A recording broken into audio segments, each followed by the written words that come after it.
On behalf of our 2 captains and 60 crew members, welcome aboard the SS Badger. You've embarked on an exciting 60-mile, 4-hour cruise through time and history on a national historic landmark, a highway at sea connecting Highway 10 between Michigan and Wisconsin. At 410 feet and more than 6,000 tons, the Badger's the last coal-fired passenger steamship in the United States. Built for the railroads, the Badger was designed to carry approximately 35 rail cars, several hundred passengers, and about 30 automobiles. She was launched in 1953 in Sturgeon Bay, Wisconsin, and joined a fleet of railcar ferries, including her sister ship, the SS Spartan. They saved the railroads time and money and created thousands of jobs in Wisconsin and in Michigan. But over time, the car ferry business began to dry up. Shippers were turning to newly developed interstate highways, and railroads were finding it cheaper to send their freight through the expanding rail yards in Chicago. To make matters worse, the aging fleet couldn't accommodate the more modern and taller rail cars. The Spartan was tied up in 1979 and would never sail again. By 1988, the Badger was the only ship still running. Most other ferries had gone to the scrapyard. Railroads began closing their terminals, tearing up tracks leading to the docks. It looked like the end of the line. But the story doesn't end here. Along comes Michigan entrepreneur Charles Conrad. He worked on the car ferries as a young man and couldn't get the old steamers, including the Badger, out of his blood. Why not preserve her heritage, but repurpose the ship for tourists and trucking industry? Well, Conrad risked everything. He bought the Badger, sent her back to the shipyards, and began a multi-million-dollar renovation, which created the ship you're sailing on today, able to carry 600 passengers and 180 vehicles. Even as you arrive today, we were preparing for your voyage, including our 40 crew members who live on board. Because the Badger is powered entirely by coal, she's refueled between voyages in Manitowoc. Once all of the passengers are safely ashore, a truck backs into the car deck and fills each of the 2 bunkers. A conveyor system then sends the coal to the boilers, just as it did more than 60 years ago. Down below the car deck is where you'll find the engine and the boiler rooms. While crew members keep a close eye on the boilers, the Badger is also equipped with a multi-million-dollar system that helps regulate the air-fuel mixture, extracting the greatest amount of energy while minimizing the amount of ash that's generated.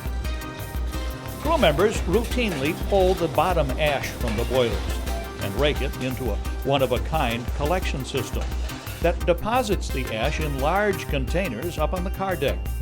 The ash is then offloaded in Ludington and used as an ingredient in cement. Because she's operated entirely by steam, the Badger is a complex ship with miles of pipes, fittings, valves, pumps, turbines, watertight doors, and other equipment, including the new combustion controls and ash containment system to protect the environment. Even the electricity used to show this video is produced by steam. The Badger's equipped with 2 steam turbine generators, producing enough energy to light a small town. But the greatest amount of steam is used to power the 2 massive Skinner Uniflow steam engines, each nearly as tall as a 3-story building. They represent the pinnacle of reciprocating steam technology, producing a total of 7,000 horsepower.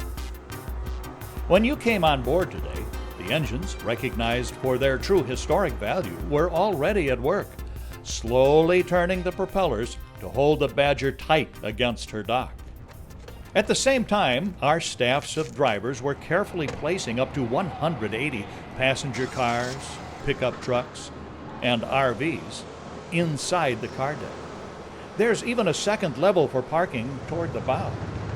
Most motorcycles, big trucks, and oversized loads are driven aboard by their own professional drivers. Knowing where to place each vehicle and keeping the ship trim and level is an art unto itself. Water is moved in and out of large ballast tanks by steam-powered pumps in the engine room to help trim the vessel. As loading nears an end, an officer on the car deck uses a sound-powered telephone to give a 20-minute warning to the engine room and to the bridge. A watch officer on the bridge notifies the captain that the Badger is getting ready to depart. Being captain of the Badger is like no other job in America. While captains on modern ships have direct control over the engines, the Badger uses a telegraph system dating back to the 19th century. These instruments are called Chadbourn engine order telegraphs. There's one for each engine, and a duplicate set located down in the engine room. As we get closer to departure time, one of our chief engineers will position himself at the port side engine, while a second engineer mans the starboard engine. A third crew member, often called an oiler, stands watch between the telegraphs and answers the bells.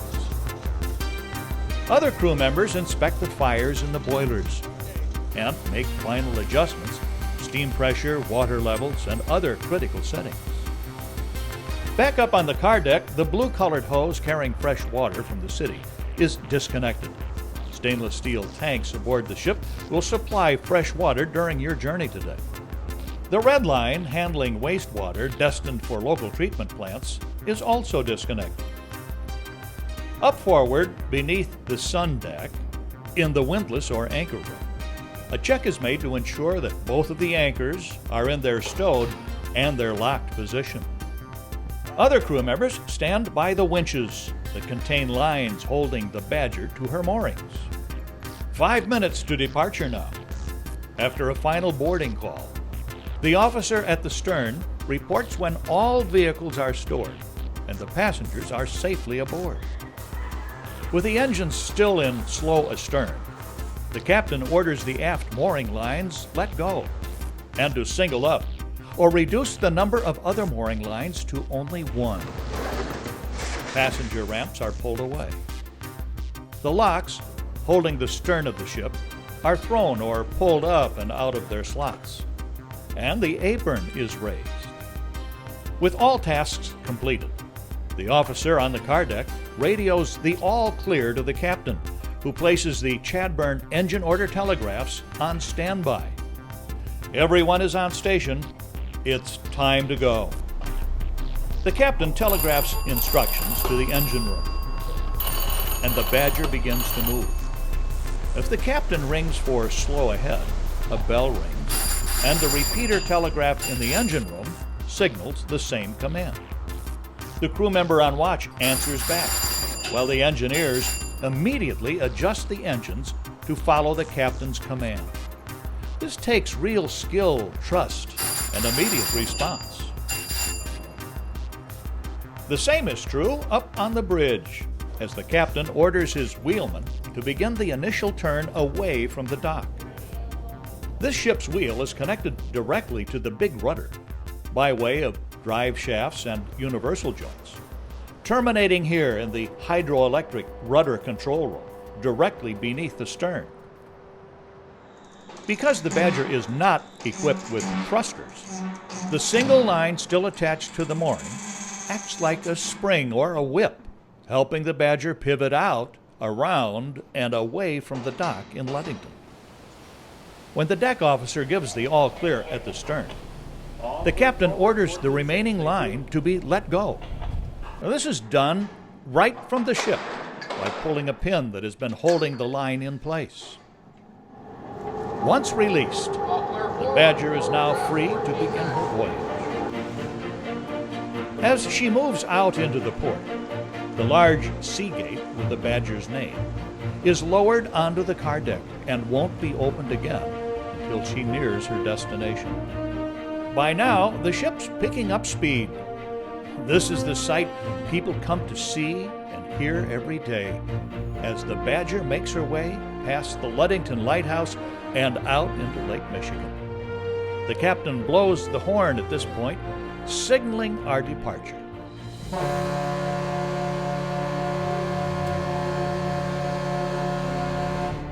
Once in open water, the captain orders the engines to full ahead between 93 and 96 RPM. This is the speed that provides the greatest fuel efficiency and good ship handling. Satisfied that the Badger is secured, he turns command over to one of his officers, who uses modern GPS, radar, compass, and radio communications to navigate across the lake. During your voyage, other crew members have been hard at work, making your journey a relaxing and a memorable experience. From playing Badger Bingo, watching a movie, relaxing in our TV lounge, enjoying a delicious meal prepared right here in the ship's galley, entertaining your children, visiting our gift shop and museum, relaxing on deck, or taking a nap in one of our 40 private staterooms. When there are only 20 minutes left in your voyage, the captain once again assumes command, and all crew members move to their stations. Engine telegraph orders are given to slow our approach and prepare for docking. As the ship enters port, she must turn around and back into her dock without the aid of thrusters or tugboats. This is a difficult maneuver, which requires great ship handling skills. At just the right moment, the captain orders the rudder hard over. Hard right. That's right. He also gives the command to drop the anchor. This helps keep the bow steady. As the stern begins to line up with the dock, the rudder is put into position for docking. Another officer stationed in a small pilot house at the stern, also equipped with engine order and rudder telegraphs, is given command of the Badger as the captain leaves the bridge and quickly makes his way aft. This officer has the authority to make adjustments as necessary to continue backing toward the dock. After entering the stern pilot house, the captain resumes command and completes the docking procedure. Engine commands come quickly, and the response must be immediate and accurate. This takes real expertise and a lot of trust.